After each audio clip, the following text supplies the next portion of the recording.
বৈরী আবহাওয়া ও ভারী বর্ষণের কারণে রাঙামাটির সাজেক পর্যটন কেন্দ্রে পর্যটকদের ভ্রমণে নিষেধাজ্ঞা জারি করেছে জেলা প্রশাসন। ৭ জুলাই মঙ্গলবার সন্ধ্যায় জেলা প্রশাসক নাজমা আশরাফি স্বাক্ষরিত এক জরুরি বিজ্ঞপ্তিতে এই সিদ্ধান্তের কথা জানানো হয়। সাম্প্রতিক টানা বর্ষণে পাহাড়ি এলাকায় ভূমিধস ও যোগাযোগ বিঘ্নিত হওয়ার প্রেক্ষাপটে এই পদক্ষেপ নিয়েছে কর্তৃপক্ষ।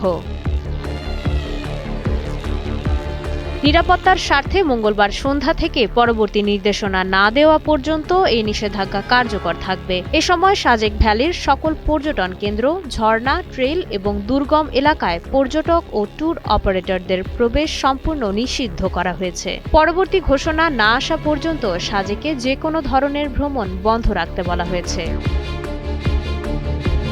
আবহাওয়ার উন্নতি না হওয়া পর্যন্ত ঝুঁকিপূর্ণ এলাকায় যে কোনো ধরনের অপ্রয়োজনীয় ভ্রমণ থেকে বিরত থাকার আহ্বান জানিয়েছে স্থানীয় প্রশাসন। পর্যটক ও জনসাধারণের জানমালের নিরাপত্তা নিশ্চিত করতেই এমন কঠোর সিদ্ধান্ত নেওয়া হয়েছে। পরিস্থিতি স্বাভাবিক হলেই দ্রুত পর্যটন কেন্দ্রটি পুনরায় খোলার বিষয়ে জানানো হবে বলে আশা করা হচ্ছে।